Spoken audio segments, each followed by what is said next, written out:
Bernard, dans la première partie, nous avons parlé de l'Antichrist et dans la deuxième, nous parlerons des grands initiés. On a relevé certains facteurs qui pouvaient influencer les masses, évidemment dans le sens d'un englobement occulte, donc les races, la spiritualité.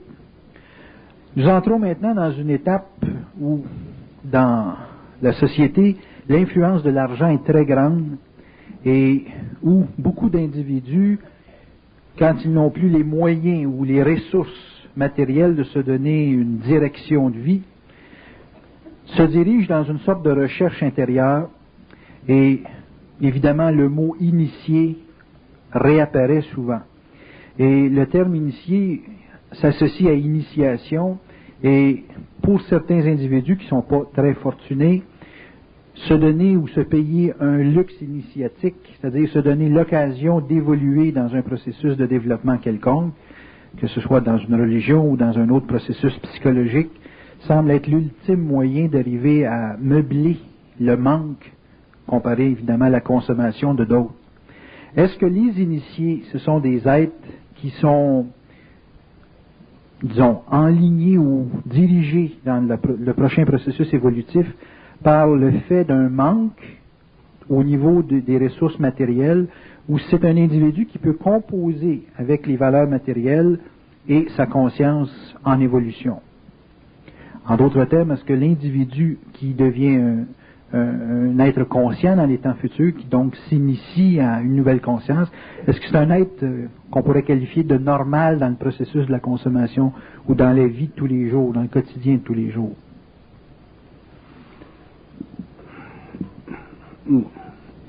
Il devait être normal, dans ce sens que si on parle d'un homme qui a une certaine conscience, avoir une certaine conscience, ça implique beaucoup de choses. D'abord, vivre une transmutation psychique qui peut durer des années de temps. Ça amène une personne à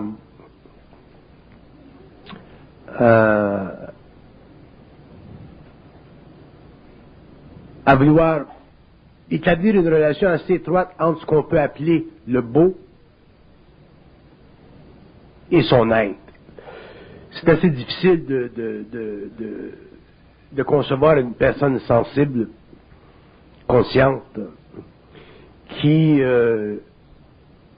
n'aurait pas un besoin fondamental de s'unir ou de se mélanger avec des formes qui plaisent à ses sens, à cause de sa sensibilité, son système nerveux, ainsi de suite. Donc, être conscient, ça ne veut pas dire être détaché de la matière. Être conscient, je ne vois pas l'homme conscient de l'avenir être détaché de la matière, au contraire, je vois l'homme conscient de l'avenir être très très près de la matière, mais ne pas être assujetti à elle. Quand vous dites ne pas être assujetti, est-ce que ça implique une sorte d'incapacité d'être propriétaire de quoi que ce soit? Non. Ne pas être assujetti à elle, ça veut dire ne pas vivre par rapport à la matière d'une façon qui est égoïfiée ou d'une façon qui est purement psychologique. Un homme conscient qui vit sur une planète physique, une planète matérielle, a beaucoup plus besoin d'harmonie dans sa vie qu'un homme inconscient. Ça devient éventuellement un besoin, ça devient éventuellement une nécessité. Pourquoi? Parce que son corps mental, son corps émotionnel, ses sens ont une très grande acuité. Pour que l'esprit devienne réellement créatif, pour qu'il prenne une grande expansion, l'homme ne peut pas être prisonnier de la matière ou des manques dans la matière. Il faut que son environnement lui-même soit harmonisé. Donc, un être conscient, c'est pas un être abstrait. Un être conscient, c'est un être très, très, très réaliste. La conscience, pour répondre à votre question, n'oubliez pas que quand on parle de la conscience future de l'homme, on parle de l'intégration de l'homme. Si on parle de l'intégration de l'homme, on parle de l'intégration de son énergie. Donc, on parle de l'intégration de son énergie à tous les niveaux. Ça veut dire que l'homme conscient n'est pas un être retiré. Il peut être retiré occultement, il peut vivre des expériences occultes, mais ce qui fera son personnage moderne, si vous voulez, c'est le fait qu'il est en parfait équilibre avec la terre, avec la matière. Il n'est pas réduit à mystifier sa conscience ou à éloigner sa conscience de ce qui fait partie du monde des sens, comme par exemple l'initiation astrale l'avait fait par le passé. Il n'y a pas de mysticisme dans un être conscient. Le mysticisme fait encore partie de l'astral spirituel de l'involution. Un être conscient, c'est un être intelligent, c'est un être créatif, c'est un être qui est capable de composer avec le monde, parce que si la conscience ne peut pas être descendue dans le monde, elle sert quoi? Elle sert simplement l'individu. Et si elle sert simplement l'individu, elle est mystifiée. Si elle est mystifiée, elle fait encore partie de l'astral spirituel de la conscience évolutive. Donc l'homme nouveau, l'homme conscient de demain, l'homme qui pourra utiliser des plans de son intelligence qui sont au-delà du rationnel, de l'intellectuel ou du logique, pourra allier, unifier cette autre dimension de son être avec la logique organisationnelle, ainsi de suite, pour que cette intelligence créatrice, finalement, puisse être utilisée dans le monde de la science, dans le monde de l'organisation sociale. La conscience n'est pas le produit d'une recherche spirituelle. Donc, c'est pas un processus d'élévation vers quelque chose. Non. La conscience, c'est la conséquence de l'arrêt d'une recherche spirituelle. C'est la fin d'une recherche spirituelle. Un homme conscient ne fait pas de recherche spirituelle parce qu'il n'a plus de recherche à faire. Donc, c'est au cours de la recherche spirituelle que l'homme, pour des raisons d'idéologie mystico-spirituelle, se retranche de la matière, se retranche de l'activité de ses sens, pour découvrir ou en arriver par désir ou espoir à découvrir des paradis perdus qui, ultimement, seront reconnus comme étant encore une illusion astrale de sa conscience spirituelle. C'est pour ça que la différence entre l'involution et l'évolution est très importante, elle est fondamentale, dans ce sens qu'au cours de l'involution, l'homme a fait des recherches spirituelles, s'est retiré de la matière pour découvrir le paradis intérieur, qui était encore une forme astrale de sa de sa mystico-spiritualité, alors que l'homme conscient de demain sera un être qui aura repris sa conscience perdue, c'est-à-dire aura repris ses facultés créatrices et aura pu les intégrer finalement dans le mouvement complexe d'une race en évolution. Donc la conscience future de l'humanité devra toucher la science de la matière, devra toucher tout ce qui fait partie de l'expérience de l'homme sur le plan matériel, et en plus ce qui fait partie de l'homme immatériel, c'est-à-dire de son esprit, du plan éthérique de sa conscience. Donc c'est là que, à ce moment-là, on aura sur la Terre une science intégrale, une science complète, on aura une compréhension profonde de ce qu'on appelle la spiritualité, dans son astralité évolutive, et on aura dépassé complètement les besoins de la recherche philosophique parce que l'homme aura accès à des dimensions du mental qui n'ont plus besoin d'être investiguées par la dialectique ou par la logique. Et à ce moment-là, l'homme pourra faire une synthèse de ce qu'il sait et pourra aussi intégrer ce qu'il sait dans le monde matériel. Sinon, nous sommes encore dans l'évolution. Vous parlez d'intégrer les facultés ou les énergies de l'individu. Dans le processus d'un phénomène d'initiation, on a, en tout cas pour les gens que j'ai pu rencontrer, on a souvent l'impression que ces gens-là ont à faire la preuve et ont à découvrir la réalité de l'invisible dans un premier temps. On dirait que l'initiation sert simplement, dans une étape de vie, à faire la preuve ou à donner, en tout cas à l'ego, une sorte de concrétisation de l'abstrait puis de l'occulte, par soit une communication intérieure ou par des événements qu'on reconnaît être, je dirais, quasi répétitifs dans notre vie et puis qui nous obligent à faire des prises de conscience. Est-ce qu'il est possible que dans cette étape où l'individu a comme confirmé sa relation entre ce qui est matériel, formel, et ce qui est lui, ou une dimension de lui qui est sur un autre plan, qu'il soit coupé du plan matériel pendant cette étape-là? Oui, oui. Bon, mais quelle est la raison spécifique? C'est parce que l'homme, lorsque l'homme prend conscience, lorsque le taux vibratoire de ses corps subtils change, sa conscience astrale diminue énormément. Et le pouvoir de la conscience astrale sur ses sens diminue. Et comme elle diminue, il ne peut pas se fixer à la matière comme il le faisait auparavant. Il peut être affecté dans sa sexualité, il peut être affecté dans ses ambitions, il peut être affecté dans sa façon de penser, dans ses valeurs, et ainsi de suite. Donc, toute sa personnalité est en voie de transformation. Et c'est le changement radical à plus ou moins long terme qui fait en sorte que l'individu se coupe de la matière. Et en ce qui concerne l'évolution de la conscience, en ce qui concerne la fusion de l'homme, en ce qui concerne le contact étroit avec le double ou la source, il sera ramené avec le temps à restabiliser sa personnalité. Mais à ce moment-là, sa personnalité aura vaincu l'atrophie de sa conscience antérieure. Autrement dit, c'est pour ça qu'on dit que l'homme n'aura plus de personnalité, il sera simplement de la personne. Donc de la personne, c'est quoi? C'est de la personnalité intégrale.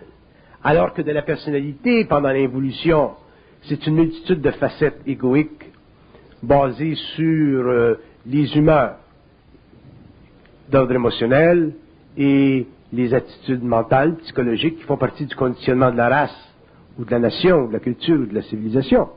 Alors que l'homme conscient, lui, étant dans sa personne, n'est plus assujetti à sa personnalité. Il est une personne. Il n'est plus fragmenté entre l'émotion, le mental. Il n'est plus assujetti à l'astral de la pensée, donc il ne vit plus de subjectivité dans son mental.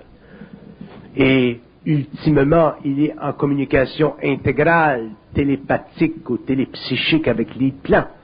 Donc à ce moment-là, il est inévitable que cet homme-là soit obligé de ramener son énergie à la matière, pour que cette énergie, qui n'est plus astralisée, serve dans le monde selon ses aptitudes et selon sa caractéristique créative. S'il est médecin, s'il est scientifique, s'il est professeur, ou s'il est quoi que ce soit, il va être imprimé de cette vibration et il va travailler dans son milieu créativement. Mais ça prendra des années pour qu'il puisse créer une balance, parce que à partir du moment où l'homme vit une initiation, il vit en étroite relation à différents niveaux de conscience, naturellement, mais il vit en étroite relation avec les forces intérieures, qui grandissent et grandissent et grandissent. Donc, il en devient de plus en plus conscient, et ça, c'est pour le rendre conscient de leur existence. Mais étant égoïque, étant passionné, étant spirituel, ayant encore des désirs spirituels, ayant encore des attitudes égoïques, étant encore naïf, il a tendance à vivre plus par rapport à des forces intérieures que de vivre par rapport à la matière, et en fonction de la cristallisation de ces forces intérieures. Et c'est avec le temps qu'il sera amené à rebrousser chemin. C'est pour ça que je dis souvent, l'homme partira de la conscience matérielle, il ira vers la conscience spirituelle, et il reviendra à la conscience matérielle, mais sur un autre plan. Et à ce moment-là, sa conscience sera utile dans le monde, elle sera créative, et elle sera universalisée, et servira dans différents domaines, dans différentes sphères, dans différentes directions, selon sa vie, selon la puissance créatrice de son propre esprit. Est-ce qu'il est possible pour un individu de passer d'un statut, disons, on va dire d'inconscient, là, mais le terme est large, à un autre statut, disons, d'initié conscient, sans avoir de séquelles majeures sur le plan matériel. Non. C'est impossible. Non, parce que le choc est trop grand. Donc, il est inévitablement dépossédé. Il est inévitablement dépossédé à différents niveaux selon la maturité de son mental, selon la sensibilité de son corps émotionnel, selon la grandeur de sa spiritualité. Il est dépossédé. Oui. Quelle différence à ce moment-là y a-t-il entre les initiations mystiques d'antan et cette même dépossession ou détachement imposé par les événements? La différence, c'est que dans les initiations mystiques d'antan, l'homme qui vivait ceci mourait ainsi. Tandis que l'homme conscient qui vivra temporairement une sorte d'initiation mystique en sortira assez vite parce qu'il en verra rapidement le manque d'intelligence. Donc, il vivra une très grande souffrance par rapport à cette dislocation entre la vie de la terre et sa conscience. Et c'est lui-même qui s'amènera à passer d'un état mystique à un état de conscience matérielle, mais consciente. C'est lui-même qui mettra fin à cette illusion de l'involution. Il ne pourra pas s'éteindre dans une conscience mystico-spirituelle. Il en sortira. D'ailleurs, il en sortira après un nombre d'années suffisamment restreint en nombre. L'autre question qui me vient, c'est dans le processus où l'individu vit son initiation, est-ce qu'il est intelligent avant la faillite de sa personnalité, ou s'il est intelligent après sa faillite? C'est-à-dire que sa personnalité est comme mise à terre dans un processus initiatique, et ça lui fait vivre évidemment une sorte de dépression dans le corps astral, donc ça lui fait vivre aussi des conséquences dans ses décisions matérielles, affectives, sociales, ces choses-là. J'imagine que ça ne frappe pas les gens de la même façon, mais cette sorte de faillite dans sa personnalité, est-ce qu'il en est conscient dans le processus, et ou même avant, ou il en est simplement conscient ou intelligent de la situation après? Dans la période antérieure à l'initiation, il peut se penser intelligent dans sa personnalité. Il peut rationaliser sa faillite. Parce qu'il est inconscient de son rapport avec les forces de sa propre lumière. Donc, il n'a pas de réponse à sa vie. Il a ce qu'on appelle une conscience purement existentielle. Il est purement en laboratoire. Il est purement un être à conscience expérimentale. À partir du moment où il prend conscience et que sa personnalité commence à se transformer et qu'il réalise la faillite, qu'il vit la souffrance de la faillite à un niveau ou à un autre, là, il prend conscience de son inconscience qui l'a amené à ceci. Et ensuite, dans la troisième phase, il devient conscient, c'est-à-dire qu'il reprend le contrôle de son être, il reprend le contrôle sur ses énergies, il réorganise sa personnalité, il la rend intégrale. Et à ce moment-là, il est conscient. À ce moment-là, il est devenu une personne, alors qu'auparavant, il n'était pas une personne, parce qu'il ne vivait pas par rapport à une science intérieure ou une intelligence intérieure égale à lui-même. Il vivait par rapport à des données extérieures qui faisaient partie de la culture de la race. Donc, il n'avait pas d'identité. Alors que lorsqu'il devient conscient, il a une identité. Lorsque se fracture sa personnalité, après le début de l'initiation, il questionne son identité. Ceci fait partie de la souffrance de l'initiation. Ceci fait partie du doute qu'il vit. Ceci fait partie de cette souffrance particulière que devra vivre l'homme nouveau. Une fois qu'il a dépassé les étapes et qu'il a réalisé, compris, intégré, cristallisé son être et qu'il est devenu réellement une manifestation d'une force intérieure intégrale et monolithique, à ce moment-là, il est conscient. Donc, à ce moment-là, il n'a plus de doute, il ne vit plus par rapport à la personnalité, donc l'ego devient très transparent. Il n'a plus d'orgueil dans le mental, connaissant la nature de l'intelligence, et les lois de l'intelligence, et les lois de la pensée. Donc, à ce moment-là, il est prêt à assumer une fonction ou un rôle créatif dans une société, dans la mesure où ce rôle et cette fonction convient à ses besoins. Il n'est plus mystifiable, il n'est plus capable d'être assujetti à ses forces intérieures. Ça, c'est intéressant. L'homme inconscient n'a pas de conscience des forces intérieures. Quand il prend conscience, il devient très fortement conscient des forces intérieures et il en devient même possédé.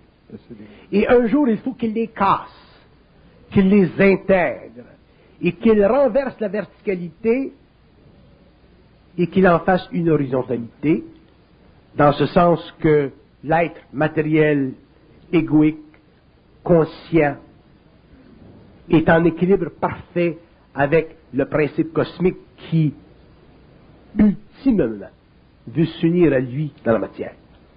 Et c'est ça qui est le test de l'homme nouveau, qui sera le test de l'homme nouveau. Aucun homme sur la planète ne pourra passer à côté parce que ça fait partie des lois de la fusion.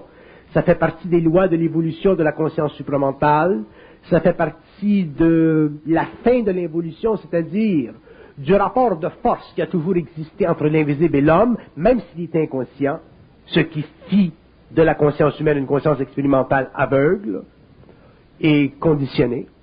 Donc, pour que l'homme puisse utiliser à volonté ses forces intérieures, il faut qu'il ait compris la totalité des illusions que créent ces forces dans son inconscience astralisée.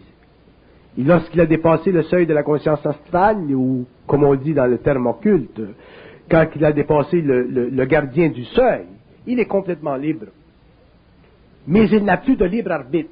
Il n'a plus besoin du libre arbitre. Le libre arbitre fait partie de la conception psychologique de la liberté, qui fut le don des forces créatives à l'homme pendant l'évolution pour le développement de l'ego.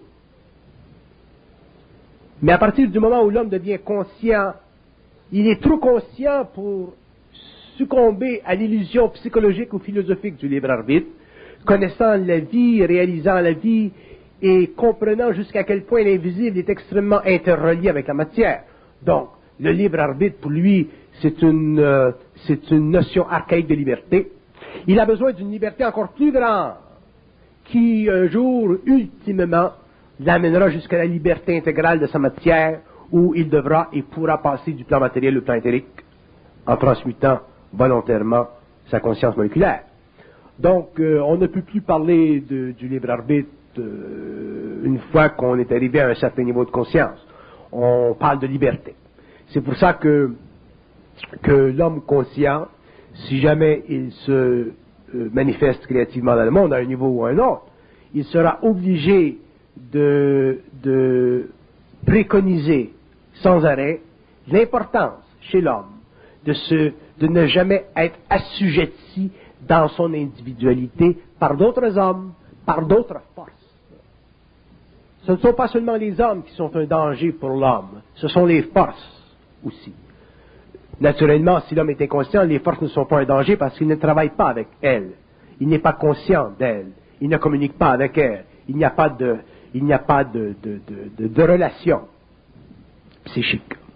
Mais à partir du moment où l'homme commence à travailler avec les forces, communiquer avec les forces, et selon son état psychique, selon ses facultés intérieures, réellement travailler avec les forces, les voir, communiquer, ainsi de suite, passer d'un plan à un autre, et il est absolument essentiel pour lui de maintenir son individualité, son intégralité et son identité. S'il ne fait pas ça, il sera absorbé par ces forces-là, parce qu'elles sont très puissantes, elles sont très vibrantes, étant des forces de lumière qui doivent se fusionner avec l'homme au cours de l'évolution de la race racine. À ce moment-là, elles feront tout ce qui est dans leur domaine pour amener l'homme à reconnaître que l'évolution future de l'être humain ou de l'homme nouveau n'a rien à voir avec les conditions mystiques de l'homme ancien face à l'invisible. Dans le processus initiatique, l'individu, souvent, avant d'être, je dirais, dans une conscience comme quoi le libre arbitre n'existe pas, il a souvent l'impression que l'initiation est occasionnée ou causée par les autres ou par les événements. Lorsque l'individu a fini son initiation, vous dites qu'il est libre, donc il sait qu'il n'y a pas de libre arbitre. Mais est-ce qu'il est protégé contre tous les événements qu'il a connus comme étant initiatiques dans le temps de son initiation? Intéressante question.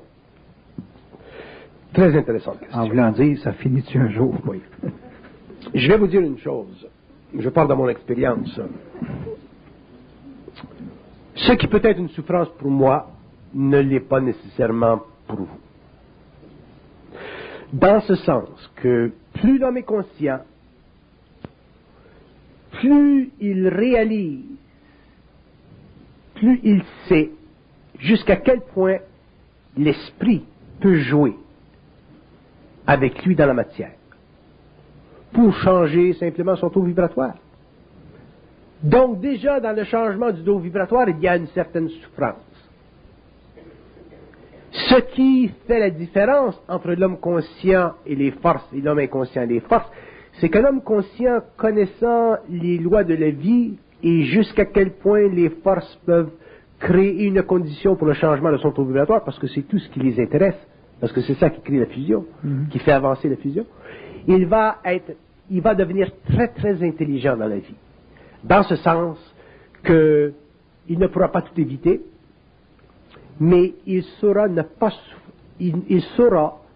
souffrir de ce qui se crée. Je vous donne un exemple. J'ai une voiture. J'ai une belle voiture. Et la semaine dernière, j'étais sur la route et un type est sorti d'un garage, a traversé deux voies de son côté et il m'a entré dedans dans le côté. Donc j'ai eu des dommages pour $4 000 de dommages dans ma voiture. Bon. Les assurances paient, tout ça, ok. Bon. Qu'est-ce que ça fait, ça? Chez un homme inconscient, ça crée peut-être une certaine angoisse, une certaine colère.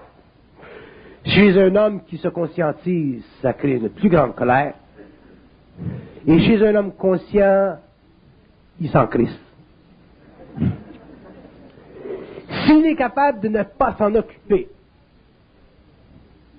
de ne pas être affecté et de réellement utiliser l'énergie de cet accident-là en fonction d'une voiture qui lui coûte cher, par exemple, à ce moment-là, il peut se détacher de la voiture, ou l'expérience va servir à sa femme, ou l'expérience va servir à la fille. Peut-être qu'auparavant, la voiture étant neuve, il dira « Ah, tu ne peux pas conduire une voiture comme ça. » Mais maintenant qu'elle a été accidentée, là, tu peux la conduire. C'est un peu comme ça que l'homme conscient va traiter avec l'événement.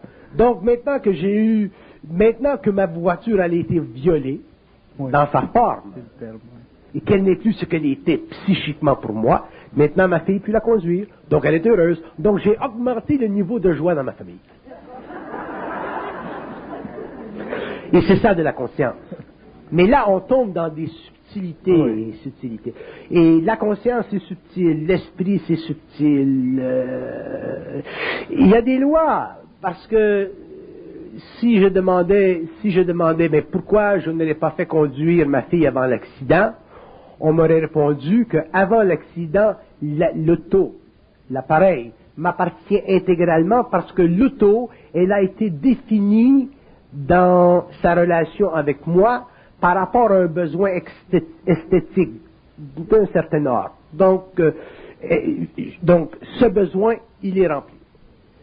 Maintenant, si il arrive un accident comme celui-ci, le grand ordre, la relation esthétique entre moi et la matière a été rompue par le choc de l'accident. À ce moment-là, je ne suis plus capable psychiquement d'aimer l'auto comme je l'aimais auparavant, parce qu'elle a été violée dans sa forme. Donc, effectivement, elle est très bien réparée, ça ne paraît plus, et ainsi de suite. Mais ce n'est plus la même auto. Ce n'est plus le même véhicule. Donc, à ce moment-là, ma fille peut le partager et bénéficier à un âge un âge moins avancé, d'une voiture intéressante.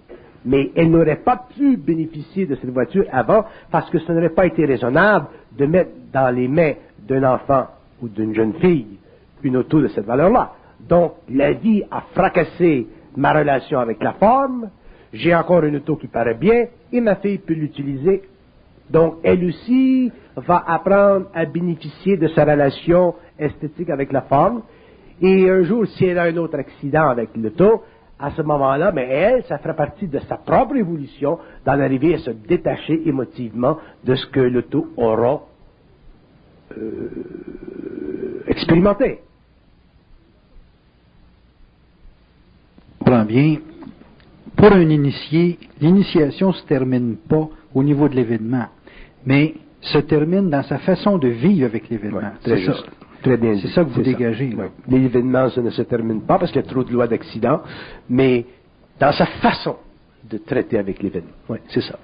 Bon, si on entre dans ce corridor de perception nouvelle, finalement, comment se fait-il qu'un être qui vit une initiation puisse traiter avec les événements de façon aussi dramatique dans sa vie avant d'être franchement un initié ou initié avec ce qu'il a à vivre?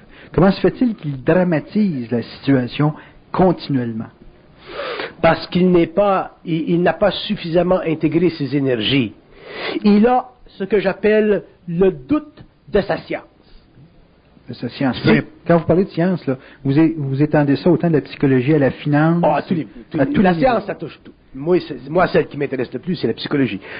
Donc, l'homme dramatise parce qu'il a encore en lui le doute de sa science. Et ce doute de la science fait partie encore de son inconscience. Donc, avec le temps, dans le processus de la fusion, de l'initiation, il sera amené à ne plus avoir le doute de sa science. Et un homme qui n'a plus le doute de sa science ne souffre plus.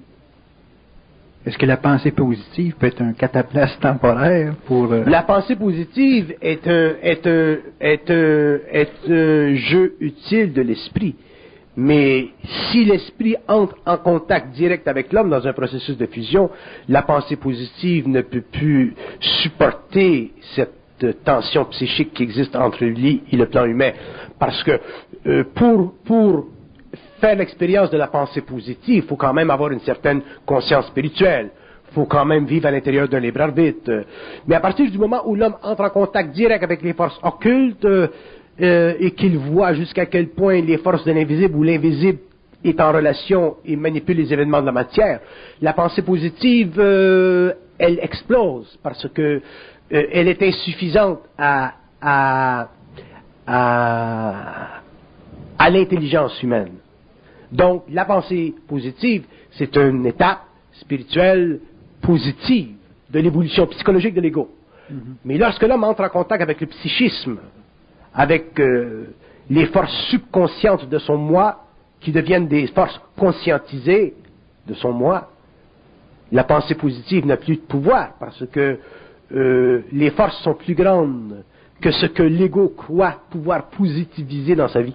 Okay. Donc, en voulant dire, c'est comme si les forces diraient, tu penses que tu peux être positif dans ceci, puis être positif là-dedans, et on va t'amener à une tension psychique tellement élevée que tu ne pourras plus supporter le positivisme, et c'est à ce moment-là qu'il éclate. Parce que les forces vont toujours rendre l'ego transparent, alors qu'un homme qui vit une pensée positive a beaucoup d'ego positif, spirituel. Mm-hmm.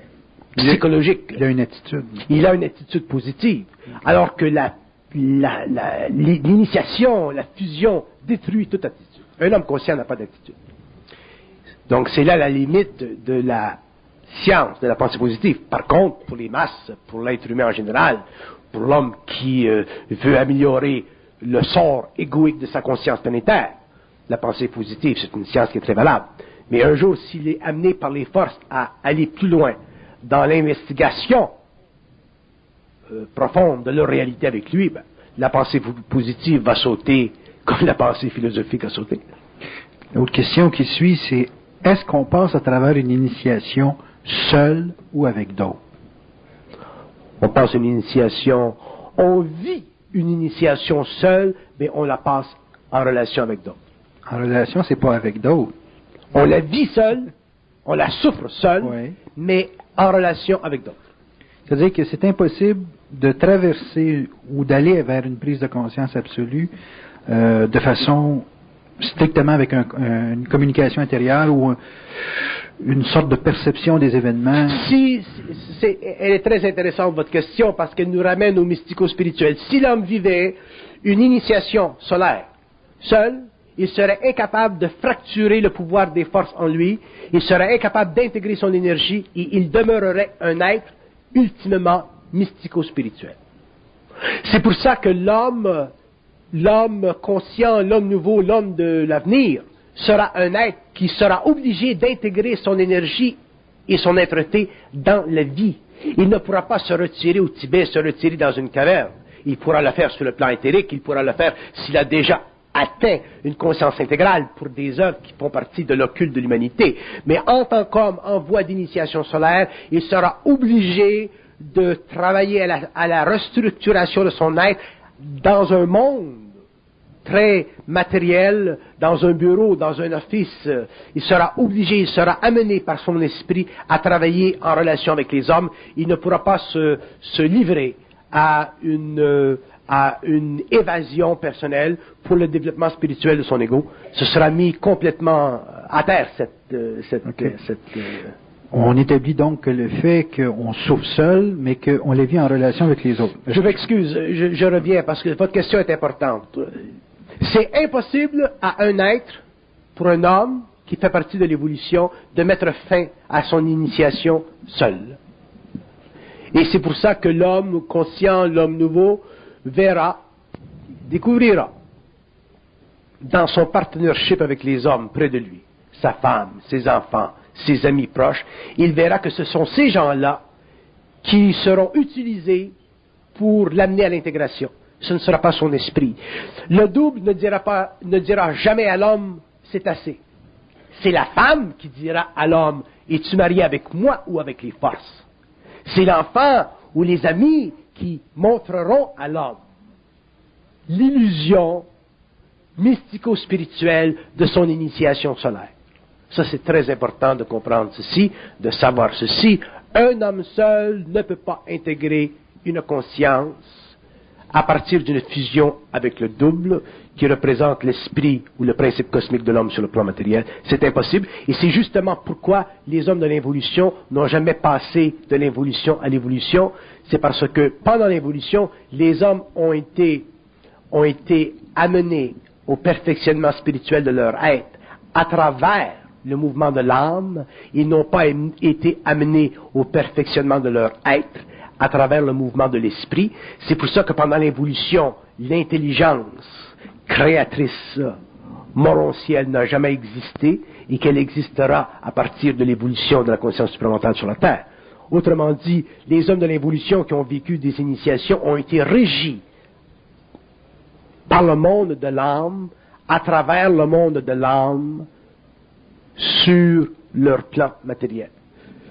Si les hommes, et quand je parle des hommes, je parle des initiés comme le Nazaréen, si les initiés du passé avaient complètement intégré leur énergie dans la matière,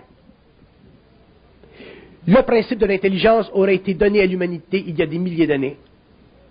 Et l'homme aurait compris le principe de l'amour qui a été donné par le Christ sur la terre. Et l'homme n'aurait jamais connu l'histoire difficile de la civilisation judéo-chrétienne ou des civilisations méso-orientales et orientales. La race racine aurait commencé dans ce temps-là. Mais ça ne faisait pas partie des plans, ça ne faisait pas partie de la chronologie cosmique de l'humanité. Et ce temps, pour l'homme de devenir intelligent et de passer à une autre étape de sa conscience, il se fera à partir du moment où il aura intégré son énergie. Autrement dit,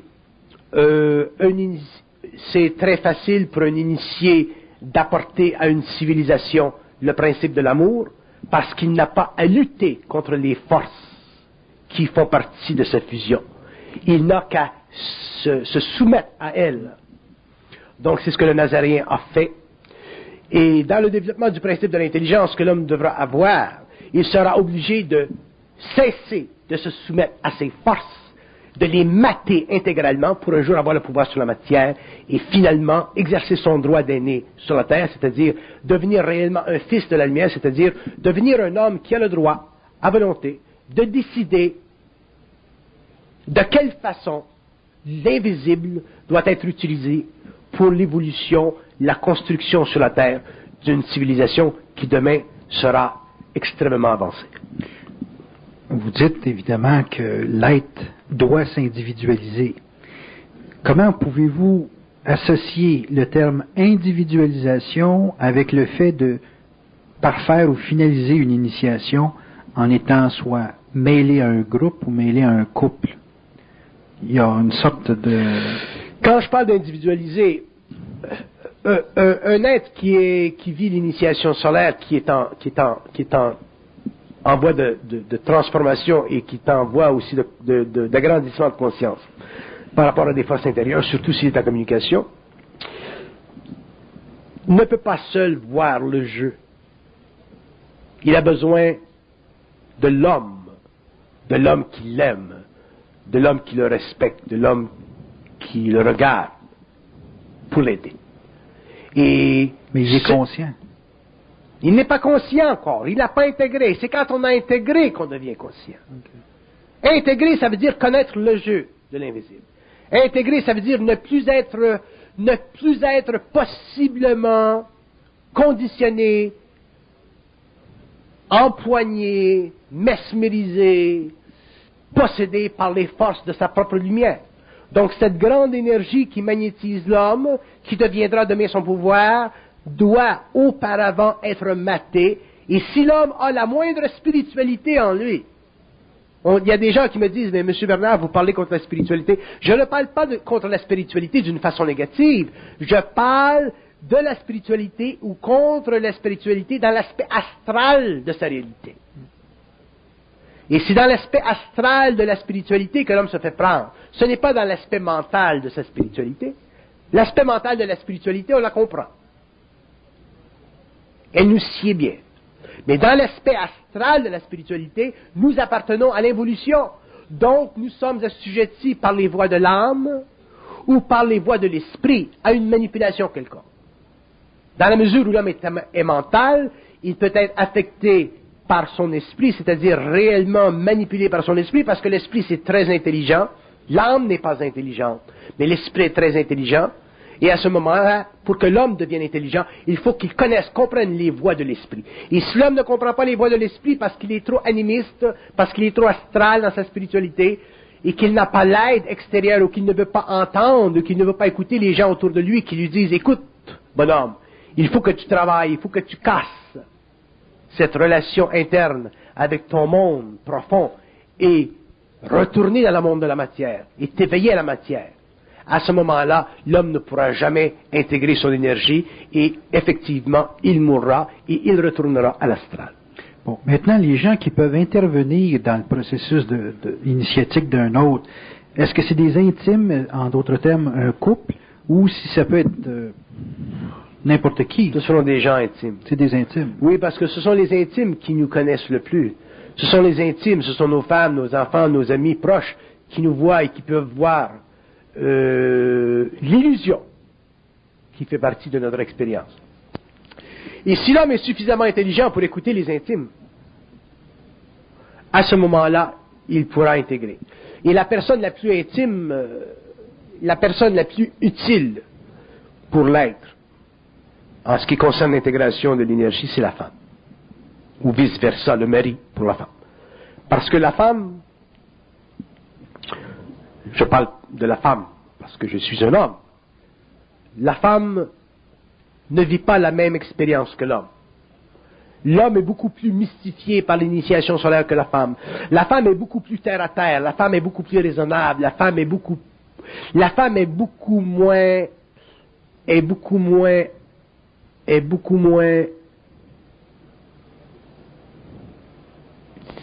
figée dans ce processus que l'homme.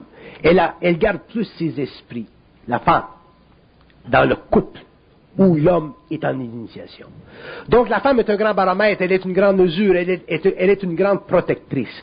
Si l'homme est orgueilleux, s'il a de l'orgueil ou s'il a l'impression de tout comprendre, et ainsi de suite, et qu'il n'écoute pas sa femme qui voit le prédicament dans lequel il est impliqué, à ce moment-là, quelque part, il y aura certainement une souffrance, il y aura peut-être même un éclatement entre lui et elle, il y aura quelque chose qui se passera qui le forcera finalement à intégrer son énergie.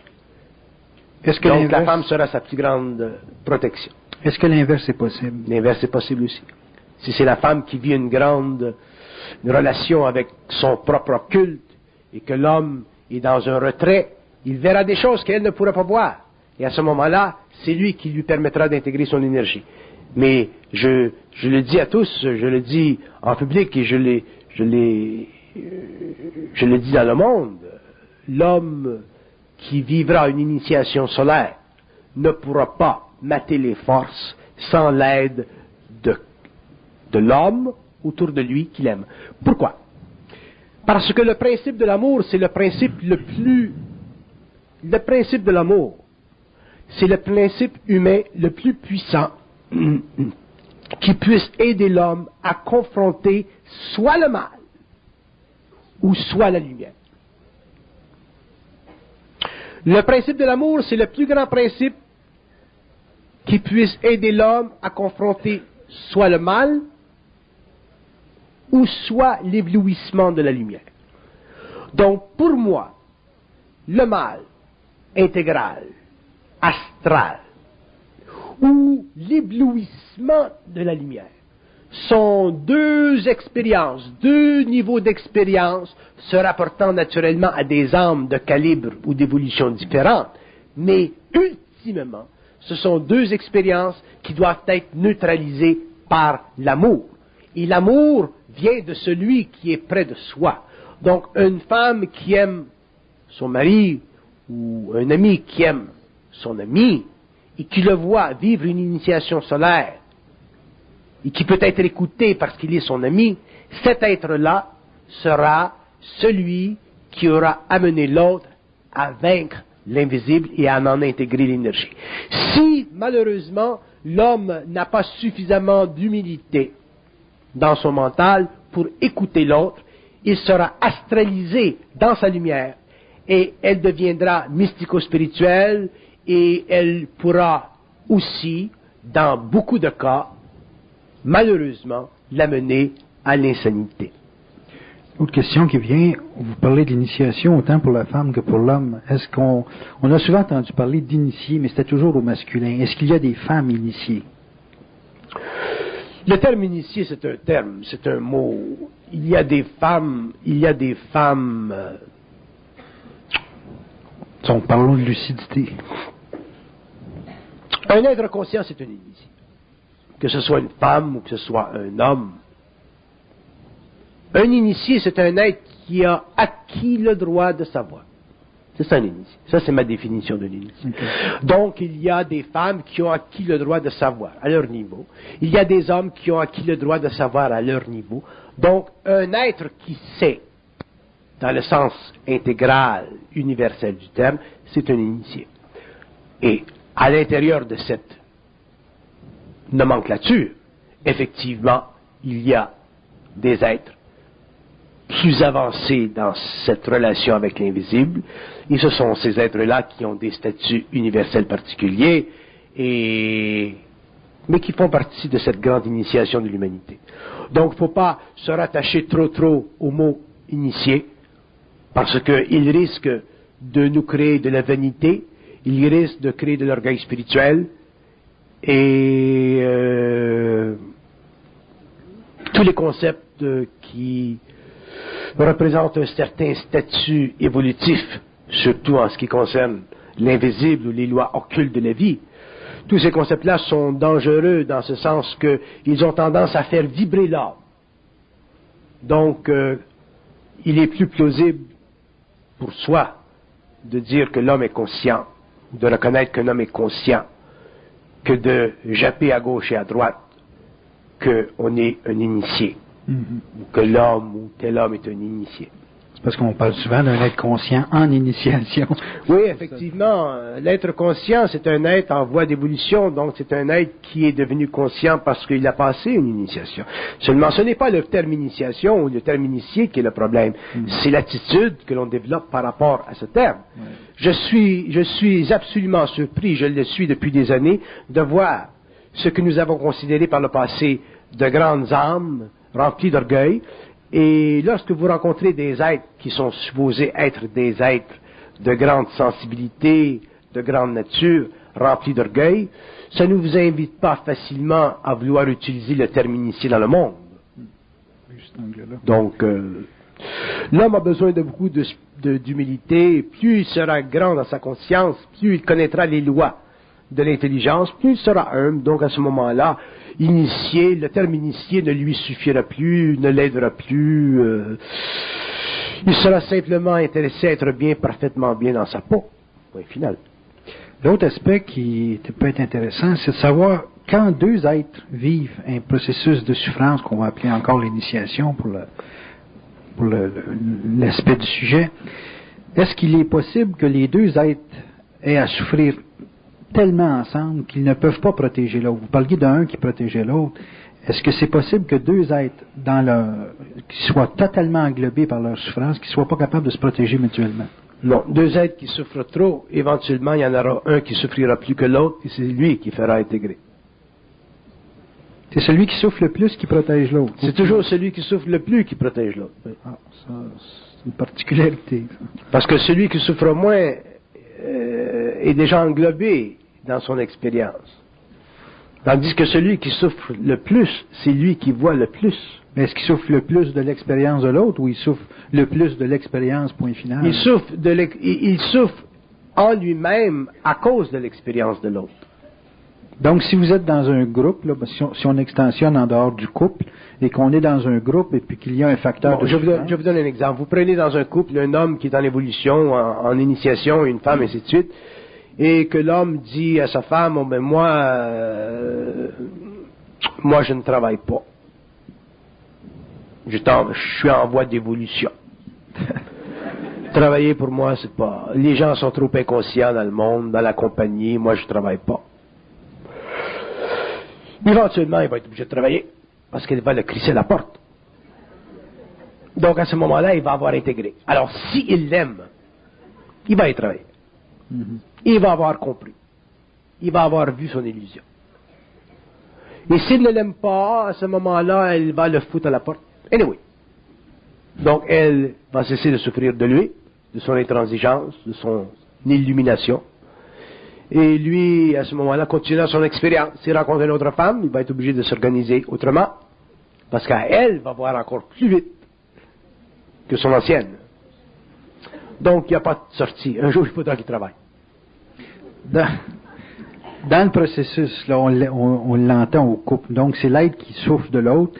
Mais est-ce que ça peut s'appliquer également à des activités en relation amicale ou en relation de groupe? Est-ce que les principes que vous avez parlé, qui étaient finalement un aspect microscopique, peuvent s'appliquer à des facteurs plus de type macroscopique, c'est-à-dire en groupe, en petite collectivité?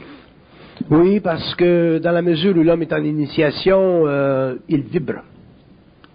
Il vibre, il a des perceptions, il vit des énergies qui souvent sont très fortes et qu'il n'est pas capable de contrôler. Et à ce moment-là, dans un groupe, il peut transparaître des attitudes ou des manifestations de sa personnalité qui peuvent créer le désarroi, qui peuvent créer la confrontation, ainsi de suite. Okay. Pour travailler en groupe, pour travailler avec plusieurs personnes quand on est en voie d'initiation, ça prend beaucoup de solidité ou de force intérieure parmi tous ces individus, de se supporter mutuellement pendant un certain temps jusqu'à ce que l'orage passe, jusqu'à ce que les événements changent, jusqu'à ce que le processus initiatique s'amenuise, ainsi de suite. Il faut qu'il y ait beaucoup d'amour entre eux. C'est l'amour qui permettra à des hommes ensemble, en voie d'initiation, de pouvoir travailler ensemble. S'il n'y a pas d'amour, il y aura éclatement. Il faut qu'il y ait un minimum d'amour. Donc, dans la même ligne de conduite ou de pensée que vous avez parlé tout à l'heure, c'est les êtres dans un groupe qui souffrent de l'expérience initiatique d'un qui doivent l'avertir. Comme la femme avertissait son mari que tel comportement ou attitude, c'est une manipulation des forces. C'est la même chose dans une relation. Oui, parce que les êtres qui souffrent du taux vibratoire d'une autre personne, éventuellement, si elles en ont la force, donc l'intelligence, ils feront ce mouvement. Ils avertiront la personne. S'ils n'ont pas la force d'avertir et d'arrêter, de montrer à l'autre qu'il est réellement charrié par ces énergies, à ce moment-là, c'est leur problème. Ce sera leur problème. Et ils subiront leur faiblesse.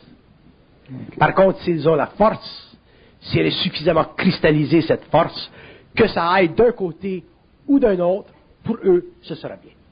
Okay. L'autre aspect maintenant, on parlait du terme initié, on l'a transféré au mot conscient. L'être conscient, comment choisit-il ses intimes pour avoir, disons, le feedback, comme on dit, le retour d'échange? Il faut qu'il y ait une sorte de respect, une certaine considération pour ses intimes. Pour qu'un être conscient considère qu'une personne est son intime, on exclut le couple, là, dans le sens de la famille aussi, pour considérer une personne intime dans sa vie, pour l'être conscient, quelles sont les particularités? Il faut qu'il sente qu'elle a de l'esprit.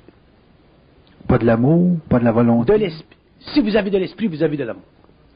Il faut qu'il y ait de l'esprit. Bon, mais de l'esprit, est-ce que ça se traduit en... De l'esprit, c'est de l'intelligence, qui n'est pas égoïque. C'est là, c'est évident. C'est évident par un rendement? C'est évident par un rendement, c'est évident par une manifestation, c'est évident par une parole. Une personne qui a de l'esprit et qui rencontre une personne qui a de l'esprit, elle le voit tout de suite, c'est évident. L'esprit se reconnaît entre deux êtres. C'est évident. Donc, on peut avoir beaucoup d'intimes. Pardon? On peut avoir beaucoup d'intimes. Pas nécessairement. Ben, s'il y a une centaine de personnes conscientes... Non, ce n'est pas une mesure. Ce qui fait en sorte qu'un être, plus le taux vibratoire de l'initié monte, moins il peut avoir d'intimité. Plus il deviendra sélectif, moins il aura besoin de contact. Parce que plus le taux vibratoire monte, plus lui-même devient exigeant dans sa relation d'intimité. OK, il exige quoi? Il exige un rapport très étroit avec lui-même, comme il est capable de faire avec l'autre. Ça se traduit comment?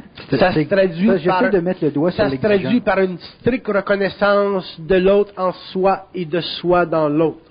Mais c'est pas fait une fois pour toutes, ça? Vous reconnaissez quelqu'un? Ça se fait dans un temps et ça se teste constamment, et un initié, dans le sens réellement obscur du terme, ne pourra jamais donner à un être humain la preuve définitive de son amitié. Parce qu'il pourra toujours, à un certain moment, vibrer à un certain niveau, et si l'autre n'est pas capable de le suivre, il sera obligé de le laisser. Donc, si j'ai un ami conscient, il va, pendant 10 ans que je vais vivre avec lui, pendant 10 ans, il va me faire vivre un test. Si vous êtes avec un être conscient, et que vous êtes avec lui pendant 10 ans, vous vivrez avec lui pendant 10 ans un test vibratoire si il est plus haut que vous en vibration. OK. Est-ce que ce test-là peut devenir une sorte d'impression de doute de sa part vers ta personne? Non. Ce test créera par contre le doute dans votre personne. Ça, je peux comprendre ça, mais ce que je comprends moins bien, c'est pourquoi qu'il doit y avoir un test quand la situation va bien. Ce n'est pas que le test exige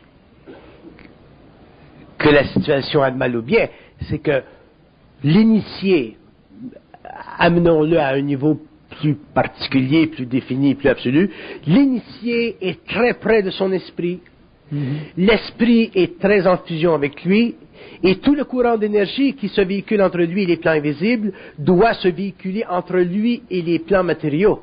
Parce que l'énergie créatrice de la fusion sur la Terre se hiérarchise.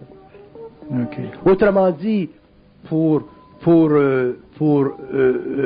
donner un sketch bref, mais inévitable de la fusion, on peut dire que dans un temps quelconque, sur notre planète, il y aura un initié dont le niveau hiérarchique cosmique sera tellement élevé que de par sa vibration dans le monde, il altérera la conscience vibratoire de la planète. Donc, si l'homme un jour est en relation étroite avec cet initié, que l'on verra un jour, il est inévitable que cet homme vivra un changement vibratoire et que, étant dans une proximité de haute intensité vibratoire, il vivra le doute jusqu'au jour où le doute disparaîtra complètement de sa conscience et à ce moment-là, il aura atteint sa pleine et totale maturité. Là, à ce moment-là, il pourra travailler avec l'initié, il pourra participer à l'érection sur la planète de tous ces plans cosmiques qui font partie de l'évolution de la Terre, mais jamais sans avoir été testé au préalable dans le moindre aspect de sa conscience relationnelle avec lui. Donc, sur le plan moins initiatique, sur le plan plus relatif des initiés de la prochaine conscience humaine, le même phénomène existe.